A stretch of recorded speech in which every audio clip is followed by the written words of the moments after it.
Hello everyone. आज हम start करवा रहे हैं अपना नेक्स्ट टॉपिक दैट इज आइसोमेरिज्म्स। आइसोमेरिज्म्स जो है एक ऐसा फिनोमिना है जिसमें किसी भी कंपाउंड कौन सा, हाइड्रोकार्बन्स की बात करें तो हाइड्रोकार्बन्स की हम ज़्यादा इसमें प्रेफर करेंगे। तो किसी भी कंपाउंड जैसा कि हाइड्रोकार्बन्स जिसकी हम कह सकते हैं मॉलिक्यूलर फॉर्मूला वो सिमिलर हो लेकिन उनका जो स्ट्रक्चर फॉर्मूला है वो डिफरेंट हो, ऐसे फिनोमिना को आइसोमेरिज्म्स कह सकते हैं। पहले हम समझते हैं कि मॉलिक्यूलर फॉर्मूला स्ट्रक्चर फॉर्मूला क्या है और उसके बाद हम डिटेल्स में आइसोमेरिज्म की तरफ पढ़ेंगे। ठीक है, देखो एक होता है मॉलिक्यूलर फॉर्मूला। क्या होता है मॉलिक्यूलर फॉर्मूला? ये बात आपने कहीं ना कहीं पढ़ी होगी। एक ऐसा फॉर्मूला जिसमें डिफरेंट टाइप के एटम्स आपस में कंबाइन होते हैं, that is form the molecular formula. जैसे हम हाइड्रोकार्बन्स की बात कर रहे थे तो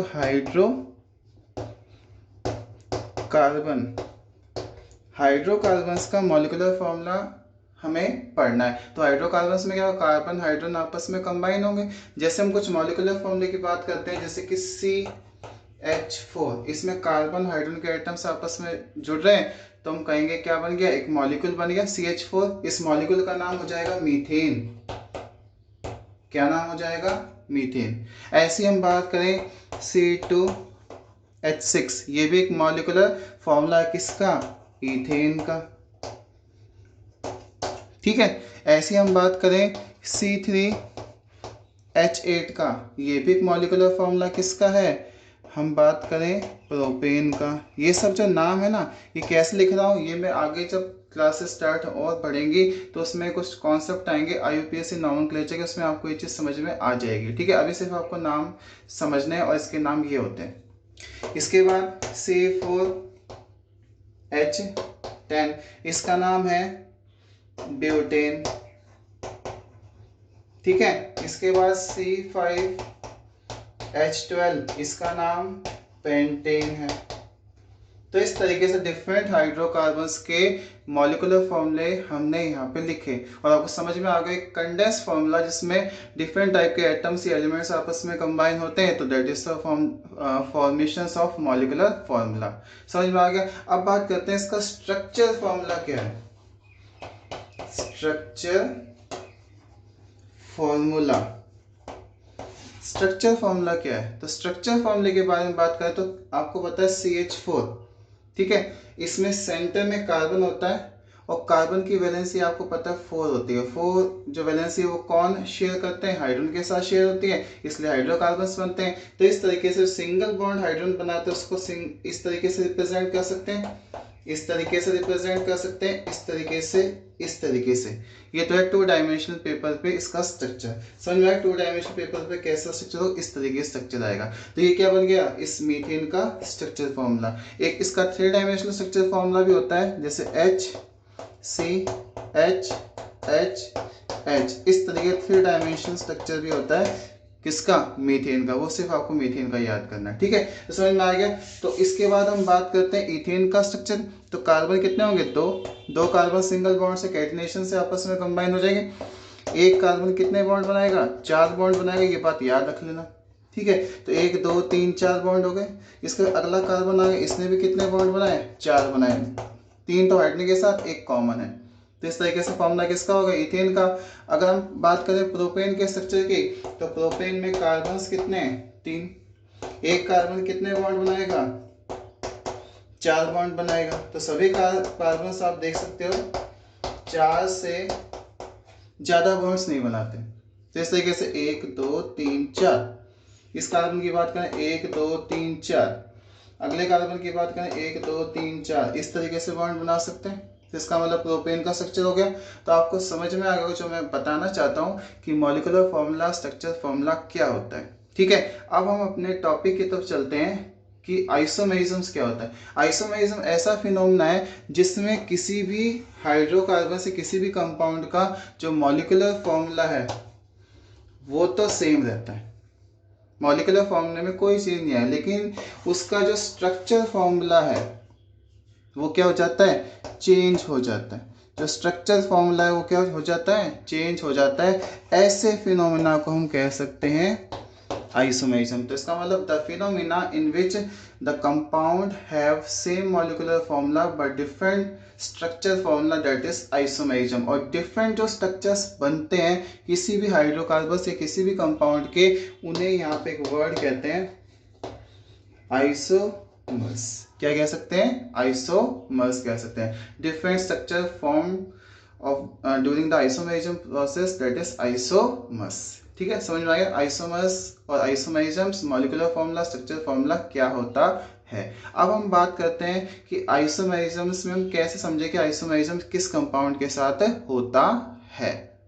इसके बाद हम बात करते हैं कि जो आइसोमेरिज्म होता है, आइसोमेरिज्म जो है स्टार्ट फ्रॉम विच हाइड्रोकार्बन्स। क्या सभी हाइड्रोकार्बन्स आइसोमेरिज्म शो करते हैं, या हम कह सकते हैं कुछ पर्टिकुलर जो हाइड्रोकार्बन्स है वही आइसोमेरिज्म शो कर सकते हैं। जैसा कि हम बात करें आइसोमेरिज्म का, तो मैं जो यहाँ पे आपको आइसोमेरिज्म का टाइप बता रहा हूँ बेसिकली, वो हम चेन आइसोमेरिज्म्स के बारे में बताऊंगा। ठीक है, बाकी जो आइसोमेरिज्म्स है वो हायर क्लासेस में आते हैं, उसको 1 बाय 1 हम कभी किसी दिन एक टॉपिक्स में कंप्लीट करें। अभी सिर्फ मैं आपको चेन आइसोमेरिज्म के बारे में बता रहा हूँ। ठीक है, तो टॉपिक समझ रहे हैं कि कौन सा हाइड्रोकार्बन जो है वो आइसोमेरिज्म, चेन आइसोमेरिज्म शो कर सकता है। सबसे कम कार्बन वाले जो एटम्स हैं वो किस तरीके से हाइड्रोकार्बन्स होंगे और कैसे आइसोमेरिज्म शो करेंगे, वो बात हम समझते हैं। आपको पता है सबसे पहला हाइड्रोकार्बन था CH4, जिसका नाम मीथेन था। क्या मीथेन का स्ट्रक्चर ये है? मीथेन का स्ट्रक्चर ये है। क्या इसके फॉर्मूले में, इसके स्ट्रक्चर में कोई चेंज आ सकता है? इसको चाहे मैं ऐसे लिख दूं, इस हाइड्रोजन को यहाँ ले जाऊं और उस वाले हाइड्रोजन को यहाँ ले आऊं और इस वाले हाइड्रोजन को यहाँ रख लूं, इस वाले, क्या इसके स्ट्रक्चर में कोई चेंज आया? कोई चेंज नहीं आया। तो नो चेंज, इसके स्ट्रक्चर में कोई चेंज नहीं आया, कोई इसका नया फॉर्मेशन नहीं हुआ स्ट्रक्चर का। इसका मतलब हम कह सकते हैं methane do not show isomerism. ठीक है, चेन आइसोमेरिज्म शो नहीं कर सकता है। इसके बाद हम बात करते हैं second compound, that is C2H6। इसका नाम था इथेन। इथेन जो होता है, क्या वो भी स्ट्रक्चर आइसोमेरिज्म शो करेगा? देखते हैं। मैंने 2 कार्बन लिए और इस तरीके से इसमें ये हाइड्रोजन इसके साथ अटैच कर दिए।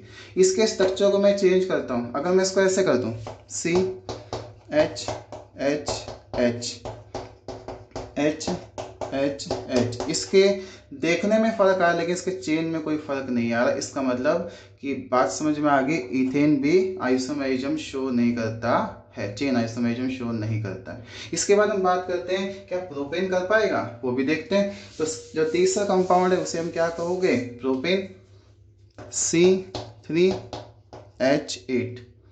ठीक है, कार्बन्स कितने थे? 3। सभी के सभी क्या कर लेंगे? बॉन्ड्स बना लेंगे। इस तरीके से बना लिया बॉन्ड। अब इसके स्ट्रक्चर को चेंज करते हैं तो देखते हैं क्या ये आइसोमेरिज्म शो करेगा। मैंने इसके स्ट्रक्चर को ऐसे कर दिया, C, एक कार्बन यहाँ यहाँ यहाँ, ऐसे कर दिया। ठीक है, सेम वही है। इस चीज को मैंने उठा के यहाँ कर दिया, ये वाला हाइड्रोजन यहाँ चला गया, सिर्फ यही काम किया। तो आप देख रहे हो इसमें कार्बन्स जो है वो हम कह सकते हैं अरेंजमेंट थोड़ा सा चेंज हो गया, लेकिन इसके स्ट्रक्चर में कोई चेंज नहीं आया, क्योंकि इस हाइड्रोकार्बन्स और इस हाइड्रोकार्बन्स दोनों का नाम क्या होगा? प्रोपेन ही होगा। ठीक है, इसके स्ट्रक्चर में हम नहीं कह सकते चेंज। स्ट्रक्चर में चेंज जब आता है जब हाइड्रोकार्बन्स का जो नाम होता है वही चेंज हो जाए। उस एक हाइड्रोकार्बन से दूसरा हाइड्रोकार्बन जब स्ट्रक्चर में चेंज करता है तो इसका नाम और इसके नाम में फर्क आए। ठीक है, और इसमें एक ड्रास्टिक चेंज हमें दिखाई दे, that is called edge structure isomerism show हो सकता है इसमें। लेकिन इसमें अभी एट प्रेजेंट इस प्रोपेन में भी स्ट्रक्चर आइसोमेरिज्म शो नहीं हो सकता। ठीक है, अब बात करते हैं जो फोर्थ कार्बन था, दैट इज ब्यूटेन। ब्यूटेन के बारे में बात करते हैं, क्या ब्यूटेन स्ट्रक्चर आइसोमेरिज्म शो करेगा? तो C4H10, 1 2 3 4, 1 ये 3, इस तरीके सभी हाइड्रोजन के आप क्या करना है? सिंगल बॉन्ड कंप्लीट करने हैं। ठीक है, अभी मैं आपको इस तरीके से बता रहा हूँ। ठीक है, समझ में आ गया? अब देखो, क्या मैं इसके स्ट्रक्चर को चेंज कर सकता हूँ? बिल्कुल। जो ब्यूटेन है या उससे बड़े हाइड्रोकार्बन्स होते हैं जितने भी, वो क्या कर सकते हैं? स्ट्रक्चर आइसोमेरिज्म शो कर सकते हैं। कैसे? मैं कहूँगा इसके स्ट्रक्चर में चेंज आएगा। कैसे आएगा? देखो, 1 2 3 और चौथा कार्बन मैंने यहाँ लगा दिया। सभी कार्बन्स के हाइड्रोजन को कंप्लीट कर दीजिए। याद रखना हर कार्बन जो है वो 4 से ज्यादा बॉन्ड नहीं बना सकता। सिंगल बॉन्ड के बारे में बात होती है या डबल बॉन्ड्स, ठीक है, समझ में आ गया। और आपको पता है कार्बन कार्बन ट्रिपल से ज्यादा बॉन्ड बना ही नहीं सकता। अब देखो इसके और इसके स्ट्रक्चर में फर्क है। कैसे? ये तो क्या है, स्ट्रेट चेन है, इसमें क्या आ गया, ब्रांचिंग आ गई। तो ब्रांच स्ट्रेट से क्या हो गए, ब्रांच बन गए। इसका मतलब इसके स्ट्रक्चर में फर्क आ गया और इसका नाम भी चेंज हो गया। नाम मैं आपको बताऊंगा। इसमें जैसे कार्बन 4 एक साथ, तो 4 का मतलब इसको हम कहते हैं ब्यूटेन, ठीक है। लेकिन इसका नाम ब्यूटेन नहीं है। इसको या तो हम कह सकते हैं आइसो ब्यूटेन, तो सिंपल ब्यूटेन तो नहीं कह सकते, आइसो ब्यूटेन कह सकते हैं। या इसका एक और नाम होता है टू मिथाइल प्रोपेन। ये इसका आईयूपीएसी ने, आईयूपीएसी नोमेनक्लेचर में आपको बताऊंगा जब आपको बहुत अच्छे से सब चीजें समझ में आ जाएंगी। इसका क्या नाम होगा, आईयूपीएसी नोमेनक्लेचर में 2 मिथाइल प्रोपेन, और इसका नाम तो ब्यूटेन। क्या ब्यूटेन और ये 2 मिथाइल प्रोपेन दोनों सेम नेम है? नहीं है। इसका मतलब दोनों के दोनों स्ट्रक्चर्स डिफरेंट है, ठीक है। इसका मतलब दोनों के स्ट्रक्चर डिफरेंट है। इसका मतलब ब्यूटेन क्या शो करेगा, आइसोमेरिज्म शो करेगा, ठीक है। और जो डिफरेंट स्ट्रक्चर्स जो बन रहे हैं इन्हें कहते हैं आइसोमर्स। इन्हें क्या कहते हैं, आइसोमर्स। तो पहला आइसोमर्स ब्यूटेन बनेगा, दूसरा आइसोमर्स आइसोब्यूटेन बनेगा, या फिर 2 मिथाइल प्रोपेन बन सकता है। समझ में आया? इस तरीके से सबसे छोटा हाइड्रोकार्बन जो क्या शो कर सकता है, आइसोमेरिज्म शो कर सकता है, उसका एक नाम होगा ब्यूटेन। ब्यूटेन से पहले प्रोपेन, इथेन, मीथेन, ये सारे के सारे आइसोमेरिज्म शो नहीं करते। समझ में आ गया? तो ब्यूटेन क्या करेगा, आइसोमेरिज्म फिनोमिना शो करेगा। क्लियर हो गया? अब हम बात करते हैं कि पेंटेन का आइसोमर कैसे बनेगा। तो अब समझते हैं पेंटेन का आइसोमर। तो हम बात करते हैं पेंटेन के आइसोमर्स या आइसोमेरिज्म फिनोमेना के बारे में समझते हैं। ये जो स्ट्रक्चर आपको दिखाई दे रहा है इसमें कार्बन्स कितने हैं, 5, और 5 कार्बन के लिए हम पेंट लिखते हैं। सारे के सारे सिंगल बॉन्ड, इसलिए हम इसको पेंटेन कहते हैं, ठीक है। इसके आईयूपीएसी नोमेनक्लेचर जब चलेगी, जब आपको बहुत अच्छे समझ में आ जाएगा, ठीक है। तो पेंटेन जो है ये इसका ओपन स्ट्रक्चर है, ठीक है। इसे क्या कहोगे, पेंटेन। अब मैं चाहता हूं इस पेंटेन से इसको नॉर्मल पेंटेन भी कह सकते हैं, एन पेंटेन भी कह सकते हैं, ये भी बात याद है ना। इसके स्ट्रक्चर को मैं चेंज करना चाहता हूं, कैसे करूंगा, इस वाले पूरे कार्बन को हाइड्रोजन के साथ इस पे लगाऊं तो कोई फर्क नहीं आएगा, इस कार्बन पे लगाऊं तो कोई फर्क नहीं आता। नॉन टर्मिनेटिंग मतलब ये टर्मिनेटिंग है, ये भी 2 टर्मिनेटिंग, इसको हटा दें तो इसका मतलब टर्मिनेटिंग जो लास्ट कार्बन होता है उस पर अगर हम कार्बन्स को अटैच करते हैं तो कोई चेंज नहीं आता। लेकिन इसके बीच वालों पे, इन दोनों पे हम अगर कार्बन को अटैच करते हैं तो इसके मॉलिक्यूलर फॉर्मूले में आपको कोई चेंज नहीं दिखाई देगा, लेकिन स्ट्रक्चर फॉर्मूला चेंज हो जाएगा। कैसे? मैंने जो टर्मिनेटिंग लास्ट वाले जो सेक्शन है, जैसे मतलब लास्ट कार्बन जो होता है टर्मिनेट वाला कार्बन होता है, उस पर अटैच नहीं करना, ये बात याद रख लेना, ठीक है। मैंने इस कार्बन को उठा के यहाँ लगा दिया, H H H, इस तरीके से। इस वाले कार्बन पे एक और कार्बन आ गया, यहाँ पे सेम वही है। यहाँ पे क्या हुआ था, एक कार्बन हटा था, उसकी जगह क्या होगा, यहाँ वाला हाइड्रोजन यहाँ आ जाएगा। अब देखो इसके स्ट्रक्चर में चेंज आ गया। कैसे? यहाँ पे तो कार्बन, यहाँ वाला जो कार्बन था उठ के यहाँ आ गया, इसका मतलब इसका क्या नाम बन गया, आइसोपेंटेन। क्या हो गया, आइसोपेंटेन, ठीक है। तीसरे स्ट्रक्चर की तरफ चलते हैं। तीसरा स्ट्रक्चर में क्या होगा, सी सी, पहले तो ऐसे था ही, क्या होगा, एक कार्बन नीचे था ही। अब मैं क्या करूंगा, जो ये वाला कार्बन इसको उठा के मैं यहाँ रख दूंगा, यहाँ का हाइड्रोजन यहाँ से यहाँ आ जाएगा, ठीक है। तो ये वाला कार्बन यहाँ आ गया,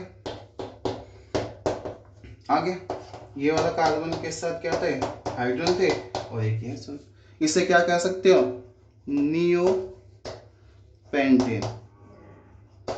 इसे क्या कह सकते हो, नियो पेंटेन कह सकते हो। तो इसको मतलब देखो तीनों का structure same, sorry structure different है, लेकिन मॉलिक्यूलर फॉर्मूला तीनों का सेम है। स्ट्रक्चर डिफरेंट कैसे है, देखो इसके स्ट्रक्चर में, इसके स्ट्रक्चर में, इसके स्ट्रक्चर में डिफरेंस है। मॉलिक्यूलर फॉर्मूले की बात करें तो कैसे निकालेंगे, 1 2 3 4 5, 5 कार्बन, 1 2 3 4 5 6 7 8 9 10 11 12, कितने कार्बन है कितने हाइड्रोजन है इसमें, इसमें है C5H12। ये पहला आइसोमर का मॉलिक्यूलर फॉर्मूला, ये फर्स्ट आइसोमर जो है ना उसका मॉलिक्यूलर फॉर्मूला है। अब सेकंड का देखते हैं, 1 2 3 4 5, कार्बन कितने हैं 5, हाइड्रोजन देखते हैं 1 2 3 4 5 6 7 8 9 10 11 12। सेकंड आइसोमर का भी फॉर्मूला क्या आया, C12 C5H12 आया। इसका मतलब इसके मॉलिक्यूलर फॉर्मूले में कोई फर्क नहीं आया। अब तीसरे का देखते हैं, तो 1 2 3 4 5, कार्बन 5, 1 2 3 4 5 6 7 8 9 10 11 12। तीसरे का भी क्या फॉर्मूला, C5H12 आया।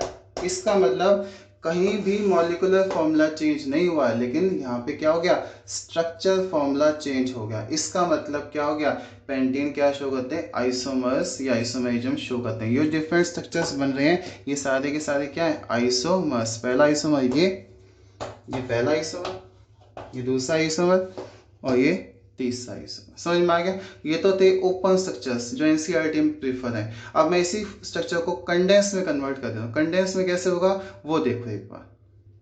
ये पेंटेन का स्ट्रक्चर था जो हमने अभी देखा। अब इसको मैं कंडेंस फॉर्मूले में कन्वर्ट कर रहा हूँ। कैसे, एक कार्बन के साथ कितना हाइड्रोजन है 3, तो CH3 हो गया। इसके बाद बॉन्ड कैसा है, सिंगल, फिर CH2, फिर सिंगल बॉन्ड, फिर CH2, फिर सिंगल बॉन्ड CH2, लास्ट में क्या है CH3। तो ये क्या बन गया, इसी का, ये तो ओपन स्ट्रक्चर है, ये कंडेंस स्ट्रक्चर हो गया।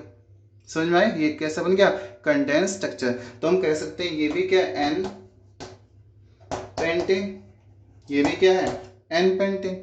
समझ में आएगा, एन पेंटेन कहेंगे। इसके बाद अगर इसका स्ट्रक्चर चेंज करता, मैं सेम ये चीज की थी, इसको यहाँ से उठा के यहाँ ले गया था, तो CH3, जब जहाँ पे लेके जाएंगे वहां पे एक H कम हो जाता है, ये बात याद रखना। यहाँ पे क्या आ जाएगा CH3, 2 से क्या होगा एक CH2, और यहाँ पे CH2 है, एक H यहाँ से जाके यहाँ चला जाएगा।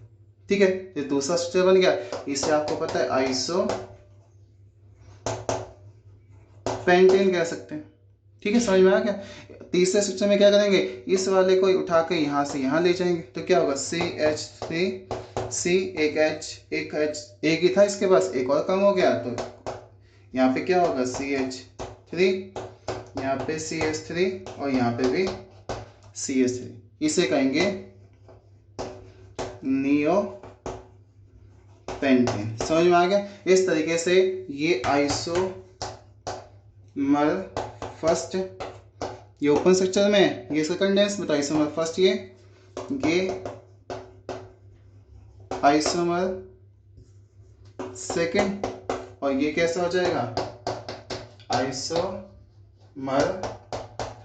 समझ में आ गया आइसोमर्स क्या होंगे। अब सब कुछ आपको समझ में आ गया। अब हम इसकी डेफिनेशन समझ लेते हैं, बहुत आसानी से समझ में आ जाएगी। अब हम इसकी डेफिनेशन पे काम करते हैं।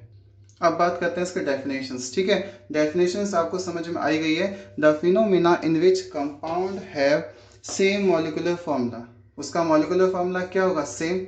ठीक है, but different arrangement of atoms in A molecules, जो उसके अंदर अरेंजमेंट एटम्स के वो क्या हो जाएंगे, डिफरेंट हो जाएंगे, जिससे डिफरेंट स्ट्रक्चर्स वगैरह बन सकते हैं। उसके कारण क्या होगा, फिनोमिना कॉज होगा आइसोमेरिज्म। डिफरेंट अरेंजमेंट एटम्स का मतलब डिफरेंट स्ट्रक्चर्स वो बना सकते हैं, दैट इज आइसोमेरिज्म। ठीक है, अब समझते हैं आइसोमर्स क्या होते हैं। द डिफरेंट स्ट्रक्चर फॉर्म, जो डिफरेंट स्ट्रक्चर्स बनते हैं उसी को कहते हैं आइसोमर्स। जैसे आपको पता है पेंटेन था, पेंटेन कितना आइसोमर्स बने थे, 3 बने थे। कौन कौन से बने थे, एन पेंटेन, ये पहला आइसोमर, दूसरा आइसो पेंटेन, और तीसरा था नियो पेंटेन। ये इसके आइसोमर्स। समझ में आ गया। इस तरीके से आइसोमर्स और आइसोमेरिज्म कॉन्सेप्ट जो है, स्ट्रक्चर आइसोमेरिज्म बेसिकली मैंने आपको आज बताया। ठीक है, तो इस तरीके से आइसोमेरिज्म टॉपिक, स्ट्रक्चर आइसोमेरिज्म का टॉपिक कंप्लीट।